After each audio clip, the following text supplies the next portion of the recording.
Hello, कैसे हो आप सभी। उम्मीद करता हूँ सही होंगे। तो आज हम करने वाले हैं चैप्टर 1 इलेक्ट्रोडायनेमिक्स। ये इंजीनियरिंग में फ़िज़िक्स का चैप्टर 1 है, सेकंड सेमेस्टर बीटेक। तो सबसे पहले हम करने वाले हैं इलेक्ट्रोडायनेमिक्स एंड फर्स्ट टॉपिक है इसका del operator. Del operator it is differential operator जिसे हम रिप्रेजेंट करते हैं डेल से।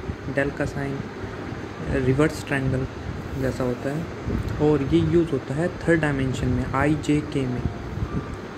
2D में यूज़ नहीं होगा, 3D में यूज़ होगा IJK में। इसका एक फॉर्मूला है डेल इक्वल टू ये जो डिफ्रेंशिएशन का साइन है, डिफ्रेंशिएशन नहीं ये कर्ली है, curly over curly x, curly over curly y, curly over curly z. और ये स्पेशली यूज़ होगा 3D में, थर्ड डायमेंशन में। सेकंड जो हमारा टॉपिक है वो है ग्रेडियंट ऑफ स्केलर फंक्शन जिसे हम रिप्रेजेंट करते हैं फाई से।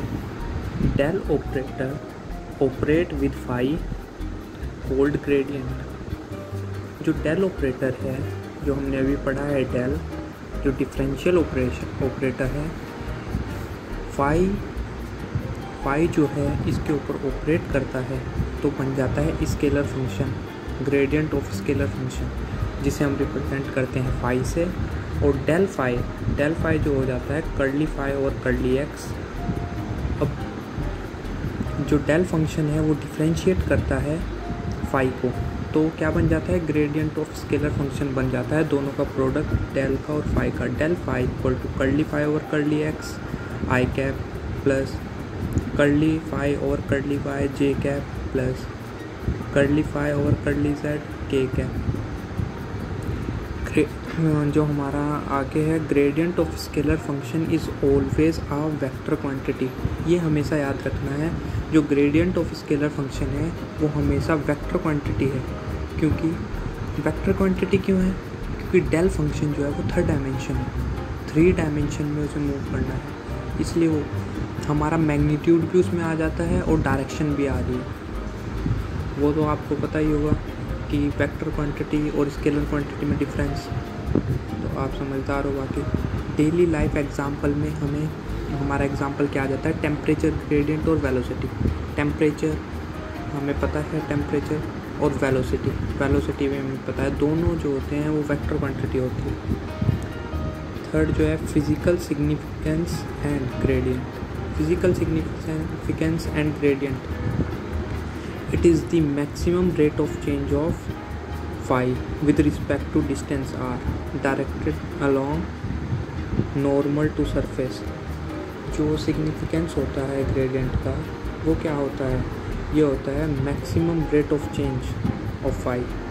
मतलब maximum rate पे change होता है जब phi, उसे हम फिजिकल सिग्निफिकेंस कहते हैं। और रिस्पेक्ट में किसके, डिस्टेंस के रिस्पेक्ट में। हम इसका फॉर्मूला भी देख सकते हैं, जैसे हम पढ़ते थे speed equal to distance upon time. तो डिस्टेंस किसके रिस्पेक्ट में थी वहाँ पे, टाइम के रिस्पेक्ट में। उसे क्या कहते थे हम, स्पीड कहते थे।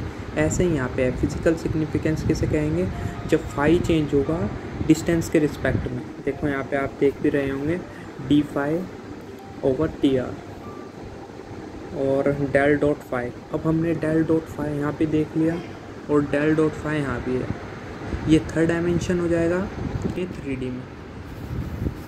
2 मिनट लो आप और सोचो। अब मैं बताता हूँ ये किस डायमेंशन में काम करेगा। ये हमारा डेल डॉट फाई, डेल क्या था हमारा, थर्ड डायमेंशन था। ये देखो डेल क्या था हमारा, थर्ड डायमेंशन में काम कर रहा था, तो ये भी क्या होगा, थर्ड डायमेंशन होगा। Del dot phi equal to d phi over dr। I hope आप समझ गए होंगे। ये मेरी फर्स्ट वीडियो है, अगर इसमें कुछ भी कमी हो तो आप कमेंट करके ज़रूर बताना, ताकि मैं उसमें उस कमी को इम्प्रूव कर सकूं। आई होप आप समझ गए होंगे। ओके, सी आप, बाय बाय।